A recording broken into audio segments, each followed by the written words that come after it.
다음 주제는 이제 이 AI에서 생산된 저작물들에 대한 저작권에 대한 부분입니다. 카피라이트. 그렇죠. 저작권. 카피라이트. 네, 이 이슈 많죠, 그죠? 네. 너무 시끌시끌했던 이슈라서 역시 다뤄봤던 문제인데. 좋아요. 사실 많은 분들이 제일 궁금해하십니다. AI를 통해서 만든 것에 대해서 내가 만들었는데 내가 만든 것은 저작권으로 인정이 되느냐 안 되냐 이 문제였습니다. 물론 처음에는 이거에 대한 제도나 법령이 없다 보니까 처음에는 막 인정을 하다가 다시 좀 판단해 보니까 좀 아닌 것 같다 이런 얘기들이 나왔는데 그 이유가 뭐냐면 인공지능이 만들어가는 과정에서는 얘가 어떤 원리로 만들었는지가 나오지가 않는다라는 부분이 핵심이었습니다. 그렇죠. 그러니까 입력해놓고 사실 블랙박스지. 그렇죠. 막 입력해서 만들어줘라 해서 만들어서 나오면 그냥 그게 끝이니까. 끝이지. 내가 한 건 뭐야? 입력한 거야? 그러면 이게 인정이 되느냐 안 되냐 이 부분인데 여기 이 부분에서 이제 많이 걸렸습니다. 이게 사람이 뭔가 개입한 여지가 너무 적다. 그러면 저작권은 안 된다라는 부분이 있었습니다. 생산물에 대해서는 당신이 만드신 겁니까? 그러면 당신이 만든 거라고 해줄게요. 근데 저작권 등록은 안 돼. 이렇게 된다라는 그렇군요. 거죠. 그러니까 만든 거를 한 거에 대해서는 인정할게. 하지만 저작권으로 이걸 가지고 뭔가 활용하거나 돈을 버거나 이런 거는 인정 못하겠다라는 그렇죠. 거죠. 뭐 본인 나름대로 어떤 비즈니스 모델을 만들어서 할 수는 있겠지만 저작권 자체는 문제가 있을 수 있고 지금 나온 저 사진은 굉장히 유명하잖아요. 아마 많은 분들이 아실 것 같아요. 이게 스페이스 오페라라고 하는 그림인데 요것도 이제 AI를 통해서 만들었다고 합니다. 그래서 처음에는 이게 수상을 1위를 했다 보니까 가장 큰 화제가 됐었죠. 화제가 됐지. 이때는 이게 AI로 만들었다 안 했다 그게 아니었잖아요. 몰랐죠. 그죠? 맞습니다. 1위를 했다 하고 나서 보니까 AI로 만들었다. 그러니까. 이렇게 됐던 거죠. 야, 저거 진짜 대단해. 그래서 심사위원들 얼마나 뒤통수 맞았을까. 그렇죠. 사실 이제 사람이 만들어도 우아할 법한 게 AI가 했다고 하니까 사실 많이 처음엔 놀랬죠. AI 기술이 이렇게나 좋아졌는가에 대한 부분이었다가 근데 이제 화두가 좀 바뀌었습니다. 저작권에 대한 부분으로 바뀌어버리니까 이거는 저작권을 인정할 수 없다 이렇게 됐던 거고. 좋아요. 현재도 저작권은 인정 안 하는 게 현재 상태인 거죠? 아무튼. 좀 이제 해외 몇몇 사례들이 좀 있기는 합니다. 그래서 뭐 중국 같은 경우에 이제 이 디퓨전 모델로 만든 사람의 형체에 대해서 저작권을 최초로 인정받은 사례가 하나 있었고. 그래요? 우리나라 같은 경우에는 이제 그 수로부인이라고 하는 완전히 모든 게 인공지능 기술을 통해서 만들었는데 세계 2호라고 해야 되겠죠. 두 번째로 인정을 받은 저작권 인정받은 생산품이 있다고 보시면 되겠습니다. 그래서 그때 이제 한국에서 인정받았던 가장 큰 부분은 뭐였냐면 사람의 개입률이 엄청나게 많았다. 창작물에 대해서 이렇게 창작물이 나올 수 있게끔 개입한 부분이 많았기 때문에 저작물로 인정한다. 근데 그거를 어떻게 인정할 수 있죠? 사실 이게 만든 과정을 볼 수가 없는 거잖아. 저도 엄청 찾아봤습니다. 이게 도대체 만든 과정을 어떻게 모를 텐데 어디서 뭐 뜯어보지 못할 텐데 어떻게 했을까 했는데 아무래도 이 저작권 협회에서 확인했을 때는 이게 AI가 구현을 한 거고 사람이 다 개입했다라고 판단을 해서 이 모든 뭐 사실 그림을 다 그린 건 아니잖아요. 근데 그렇게 그림을 그리는 스타일이라든지 색감이나 이런 것들을 다 사람이 조정했으니까 이건 전부 사람이 개입을 해서 만든 것이다. 아니 예를 들면 이런 거지. 예를 들면 어떤 조형물, 대형 조형물 있지 않습니까? 그러니까 실제로 그 디자이너나 그 창작자는 그걸 스케치하는 거야.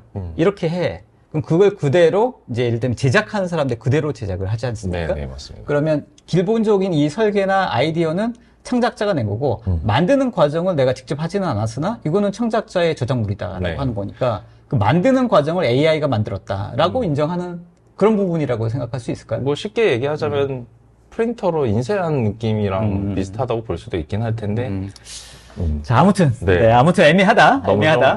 애매하다. 맞습니다. 조금 더 뭐 더 설명할 부분이 있나요? 지금 뭐 사람이 만든, 그러니까 우리들이 만든 이 AI 저작권에 대한 부분이 문제가 아니라 사실 지금 가장 큰 이슈는 AI가 만들어내는 과정에서 학습된 데이터에 대한 이슈가 가장 큽니다. 맞아요. 그러니까 아무래도 처음에 초기 AI를 개발할 때 당시에 데이터에 대한 저작권에 대해서가 개념이 없으니까 다 끌어다가 쓴 거죠. 그러다 보니 이제 만들어 놓고 보는데 저거 내가 가지고 있는 데이터랑 너무 유사한데 나는 저거에 대해서 쓰라고 준 적이 없다. 아무래도 이제 처음에 특히 지금 뭐 방금 앞에서 나왔던 오픈 AI에서도 이 자연어 처리 모델이다 보니까 그 자연어에 대한 데이터를 가지고 있는 게 뭐가 제일 많은가 했더니 언론 매체들 맞아요. 뉴스가 가장 뉴스 많죠. 제일 많지. 근데 이제 언론사에 생각했더니 우리 데이터를 왜 너네 모델 만드는데 멋대로 쓰냐 그러니까. 이렇게 돼버리니까 분쟁이 생겼고 예전에 만약에 이제 구글 서치나 이런 데 거기도 다 크롤링 하지 않습니까? 맞습니다. 가져오는데 적어도 구글 검색 이런 거는 이제 해놓고 그쪽으로 랜딩할 수 있도록 링크를 해준다든지 네. 뭔가 유입률이 올라갈 수 있도록 뭔가 도움이 되니까 크롤링에 대해서 오케이 뭐 그래도 써 맞습니다. 이렇게 할 수 네네. 있었던 건데 이런 이제 AI 학습 모델 같은 경우에는 자기 사이트가 전혀 노출되지도 없죠. 않고 맞죠. 저작권에 관련된 부분도 출처도 없으니까. 출처도 없고. 네, 맞습니다. 네. 왜 봤지? 근데 나중에 이제 일 확인이 맞지. 되는 거죠. 그런 어, 내용들이. 그러다 보니까 이제 기업 간의 분쟁이 생기기 시작했던 거고. 그래서 이제 원데이터에 대한 저작권에 대한 이 분쟁들이 너무 심해져서 최근에 이제 오픈AI에서는 백업 데이터를 삭제를 했다고도 합니다. 아, 그래요? 그래서 분쟁을 피하고자 피하고자. 이제 이걸 우리는 근거를 지웠다. 없앴다? 네, 뭐 했다 하고. 앞으로는? 이제 앞으로에 대한 부분은 이제 다양한 창작물이 더 나올 거다 보니까 지금 최근에 또 나온 뉴스는 이제 음악에 대한 부분도 많이 나오기 시작했습니다. 음악, 그림 뭐 이런 것들도 나오기 시작했는데 역시 이제 그런 원데이터, 원소스에 대한 부분의 분쟁은 기업과 기업 간의 분쟁이 계속 일어날 것 같고 개인에 대한 저작권은 아직까지 저작권법이 이렇게 좀 제정이 되진 않았습니다. 뭐 이거 저작권 외에도 이제 이번에 AI 기본법이 발의되었다가 이제 국회에서 계류돼서 이제 못 넘어갔는데 이런 류의 이제 법적인 부분들이 이제 계속 움직임은 계속 발생하고 있거든요. 그래서 저작권에 대한 부분도 함께 이제 들어가야 할 것 같은데 이런 부분에 대한 기준은 아직까지 완벽하게 마련은 되지는 않았습니다. 그래서 그 부분에 대해서 얼만큼의 내가 만든 창작물이, 물론 AI를 통해서 만들었지만 내가 만든 창작물이 내가 어떻게 개입을 했는지를 증빙함에 따라서 이 저작권을 인정받느냐 안 받느냐가 좀 갈릴 수 있을 것 같다. 알겠습니다. 네, 이렇게 볼 것 같습니다. 아무튼 모든 게 그렇지만 제도가 어떤 기술의 발전을 따라오기에 시간이 좀 걸려요. 더 늦죠. 더 늦죠. 항상 늦습니다. 예전에도 늦었는데 지금은 쫓아오기가 너무 힘듭니다. 아무튼 그래도 뭔가 제도적으로 뭔가 이거를 커버하기 위해서 여러 가지 작업을 하는 거는 맞는 것 같습니다. 네. 자, 질문들 한번 볼까요? 네. 그래서 김광종님 질문인데 내가 속한 집단이냐 내 데이터만 가지고 AI를 학습시키고 나온 결과물 같은 경우에는 저작권은 인정받을 수 있지 않을까? 라는 의견이죠. 이 부분은 그렇죠. 제가 이제 조금 경험적인 부분을 좀 말씀드리자면 제가 이제 전에 있었던 회사가 이제 의료 쪽 데이터를 조금 많이 다뤘었습니다. 근데 의료 데이터는 특히나 외부 반출이 안 됩니다. 그렇죠. 그러다 보니까 저희가 할 수 있는 방법은 이제 어그멘테이션 방법을 이용해서 뭐죠, 그게? 데이터를 이제 증강한다고 하는데 조금 가공을 하는 겁니다. 가공을 하게 되면 데이터 양이 늘어나게 되고 가공을 했을 때 저작권에 대한 부분은 사실 원데이터를 쓰는 게 아니라 가공된 데이터를 쓰다 보니까 오케이. 가공된 거를 이제 우리가 만들었으니까 그 만드는 방법을 설정했으니까 그럼 이제 저희 데이터라고 이제 판단을 할 수가 있게 되는 거죠. 그러면 그 데이터를 가지고 만들었을 때 어떤 솔루션을 만들었다면 그 솔루션은 기업 게 되는 거겠죠. 그러면 그거에 대한 저작권은 당연히 기업이 가지고 있는 게 되는 것처럼 아마 지금 말씀하신 그 데이터가 진짜 어디선가 출처가 없고 나의 원소스 데이터를 가지고 만든 것이다라고 한다면 어느 정도 충분히 인정받지 않을까. 물론 제가 저작권 협회를 대표해서 말씀드릴 수는 없지만 그래도 이거에 대해서 내가 이렇게 만들었다라는 부분을 충분히 증빙할 수 있으면 저작권을 인정받을 수 있지 않을까. 그렇게 그러니까 저도 그 실제로 트레이닝한 데이터가 이게 내 거다라고 하는 것만 확실하면 네. 거기에 대해서 어떤 결과물에 대해서는 저작권으로 인정할 수 있겠다 네. 그런 생각이 드네요. 충분히 그런 부분은 가능할 수 있지 않을까. 그러게요. 네, 그렇게 생각이 듭니다. 알겠습니다. 뭔가 앞으로 이제 AI 관련된 서비스라고 이런 거 할 때도 이런 저작권 실제로 만들었는데 이거를 내가 돈을 못 번다. 그럼 이게 얼마나 억울해요, 그죠? 맞습니다. 그러니까 그런 부분까지 계속 고민해서 뭔가 이렇게 서비스를 만들거나 또 준비를 해야겠다 이런 생각도 들고. 주의해야 될 거 한 가지만 좀 말씀드리자면 네. 원소스 데이터에 대한 부분을 개인들이 만드실 때도 마찬가지로 그 출처에 대한 부분을 명확하게 확인을 하시고 만약에 가져다 쓰게 되는 경우면 그거에 대한 뭐 정확한 라이센스 비용이라든지 혹은 그 라이센스를 정말 쓸 수 있는지를 꼭 확인을 하시고 창작물을 만드시는 걸 어떻게 꼭 확인해요?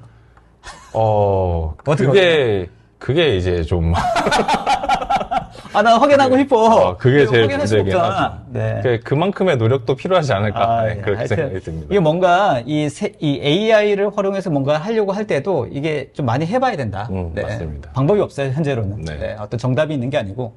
자, 윤성호님 질문만 한번 듣고 그 다음 세션 넘어가도록 하겠습니다. 네. GPT-4.5가 AI가 더 판단을 잘한다고 말씀을 하셨는데 프롬프트 엔지니어의 룰이 더 강화된 건지 아니면 일반인도 프롬프트가 더 쉬워졌는지에 대한 내용을 궁금해하시네요. 사실 지금 챗GPT에 나오는 GPT-4 모델에 대해서는 아직까지는 이게 블랙박스 형태다 보니까 어떤 프롬프트가 들어가 있는지에 대해서는 일반적인 그리고 혹은 또 개발자도 지금 정확하게는 뜯어보지는 못하고 있습니다. 뭐 최근에 엔트로픽이 이 GPT-1을 드디어 뜯어봤다 해서 이제 최근에 뉴스가 나오긴 했었는데 아직까지는 이제 안에서의 프롬프트 구조라든지 뭐 처리 방식이 어떻게 들어가는지까지는 좀 보이지는 않는데 기본적으로는 블랙박스잖아요. 네, 맞습니다. 그래서 근데 이제 이 오픈 AI에서 만들었을 때는 일반인들의 프롬프트가 좀 더 쉬워지는 것 자체가 아마 좀 학습이 어느 정도 분명히 되어 있는 것 같거든요. 이제 그런 쪽으로 흔히 많이 테스트해보는 게 일부러 오타를 낸다든지 문맥을 좀 애매하게 만든다든지 하는 형태로 했을 때 뭔가 원하는 답변이 나오게끔 점차 좀 더 정밀하게 가공이 된 거거든요. 그래서 프롬프트 엔지니어링 같은 경우도 분명히 개선이 됐을 거고 일반인들이 입력하는 프롬프트에 대해서 얘가 컨텍스트를 확인하는 방법도 동시에 같이 강화된 것 같이 강화되지 않았을까? 네, 이렇게 보입니다. 알겠습니다. 요 뭐 넘어가기 하나만. 네. 최근에 그 GPT-4.5 이슈 중에 하나가 요한슨 누구예요? 스칼렛 요한슨이요. 스칼렛 요한슨 네, 있잖아요. 맞습니다. 그 의도적인 것 같아요, 아닌 것 같아요? 제가 판단을 할 수 있을지 모르겠어요. 개인적인 의견으로 그것만 하고 넘어가죠. 제가 판단을 잘 못하겠는데. 근데 목소리 진짜 비슷해. 그 사실 느낌 비슷해. 그 이제 영화 홀에 나왔던 목소리가 스칼렛 요한슨이잖아요. 여러분 혹시 들어보셨는지 모르겠는데 진짜 비슷해요. 네. 너무 근데 사실 음색이라는 부분은 뭐 비슷한 사람들도 좀 있고 할 수 있죠. 근데 이제 의심이 가는 게 그 전에 연락을 했다는 거 아니에요. 네, 오픈 AI에서 너 목소리 좀 썼으면 좋겠다라고 연락했다는 거 아니에요. 근데 안 된다고 했는데 이제 비슷하니까 그렇죠. 의심이 되는 거지. 사실 되게 비슷한 사례들은 많습니다. 뭐 일러스트를 만들었는데 어떤 모델한테 초상권을 좀 해야 했는데 안 하고 그냥 만들었을 때 분쟁이 되는 경우가 생기는 것처럼. 그러니까 스칼렛 요한슨처럼 굉장히 유명한 사람의 그쵸. 목소리도 좀 비슷하게끔 이렇게 만들어내는데 일반인이나 좀 유명하지 않은 콘텐츠 같은 경우에는 얼마나 이게 써도 그렇죠. 막 쓸까 이런 생각이 들거든요. 이게 이제 아무튼, 뭐 네. 페이크에 대한 부분이 또 있을 수도 있다 그러니까 요 저작권 관련된 부분도 진짜 할 얘기가 많네요. 네, 맞습니다. 그래도 우린 다음 세션으로 넘어가야 된다. 네. 알겠습니다. 시간 잘 간다, 네, 네, 정말로. 네.